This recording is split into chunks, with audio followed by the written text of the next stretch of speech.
तो गुरु क्या अब राजा मौली ने भी धुरंधर को फॉलो करने वाला है? और ये बात मैं नहीं बल्कि काफी बड़े बड़े मीडिया ने इसी बात को कंफर्म कर दिया। यस गुरु लोग, मैं यहाँ पे बातें कर रही हूँ उनके अपकमिंग बिगेस्ट प्रोजेक्ट वाराणसी के बारे में, जहाँ पे ऑलरेडी 3 कास्ट को कंफर्म कर लिया गया है। महेश बाबू, प्रियंका चोपड़ा और पृथ्वीराज सुकुमार। और ये तीनों कास्ट आई थिंक मेरे हिसाब से इस पिक्चर के लिए बिल्कुल परफेक्ट चॉइस है। जहाँ पे पृथ्वीराज सुकुमार का नाम होगा कुंभा, जो की इस पिक्चर का मेन हीरो रुद्रा यानी कि महेश बाबू के ऑपोजिट काम करेगा। लेकिन गुरु बात यह है कि रिसेंट टाइम पे ना कुछ ऐसा रिपोर्ट आना चालू हो गया जिसको सुनने के बाद ना तुम्हारा दिल भी खुश हो जाएगा। देखो यार, चाहे धुरंधर आ जाए, चाहे टॉक्सिक आ जाए, चाहे कोई इंडिया की तरफ से कोई अदर्स मूवी आ जाए, लेकिन रिसेंट टाइम पे ना इंडिया का 2 मूवी ऐसी है जो कि वर्ल्ड क्लास लेवल में पूरे इंडियन फिल्म इंडस्ट्री को रिप्रेजेंट करेगा, डोमिनेशन करेगा, और वो है रामायण और वाराणसी। लेकिन इसी बीच बॉलीवुड हंगामा ने एक रिसेंट आर्टिकल पब्लिक किया जहाँ पे ये लिखा है कि राजा मौली ने भी धुरंधर की सक्सेस को देखते हुए अपने वाराणसी फिल्म को 2 पार्ट में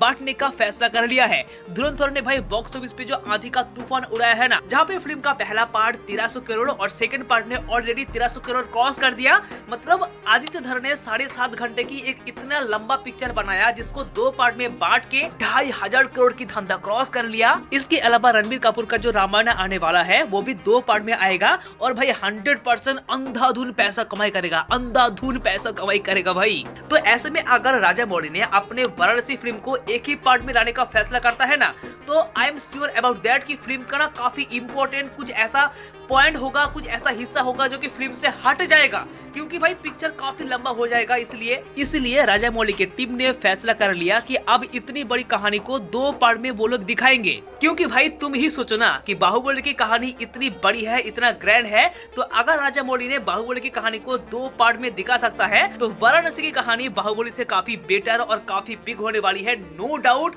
100% कॉन्फर्म। तो इतनी बड़ी कहानी को बस एक ही पार्ट में 3 घंटे के अंदर खत्म करना बिल्कुल इम्पॉसिबल है। हालांकि राजा मौली ने एक इंटरव्यू में कही दिया था कि उनका ये सिनेमा सिंगल पार्ट में आएगा, बट गाइस मुझे लगता है कि टाइम के साथ साथ सब कुछ देखते हुए अपना प्लानिंग को चेंज होते जा रहा है। और देखो भाई, मुझे नहीं पता कि ये न्यूज सुनने के बाद मैं इतना हैप्पी क्यों हो रहा हूँ भाई, जहाँ पे फिल्म के 25 मिनट के आसपास रामायण का ग्रैंड सीक्वेंस को दिखाया जाएगा, और मैं चाहता हूँ कि फिल्म पे ना रामायण की सीक्वेंस की कहानी को और भी बढ़ा दिया जाए। और हाँ, एक बात तो मैंने कहना भूल ही गया कि जो लोग ये कह रहा था कि राजा मौली ने धुरंधर को देखने के बाद अपने वाराणसी को 2 पार्ट में रिलीज करने का फैसला कर लिया, तो तुम गलत हो। क्योंकि देखो, एक ही इतनी बड़ी कहानी को 2 पार्ट में डालने का फैसला, डालने का जो तरीका है, वो सबसे पहले राजा मौली ने ही लाया था बाहुबली के जरिए, जहाँ पे बाहुबली के पहले पार्ट ने इतना तगड़ा सस्पेंस डाल दिया था कि जिसके चलते हमें पेंचुत सेकंड पार्ट देखना ही देखना है। देखो, तुमको चाहे धुरंधर की कहानी कितनी भी पसंद आई हो, लेकिन बाहुबली की प्रेजेंटेशन, बाहुबली की कहानी धुरंधर से 100 गुना बेटर है।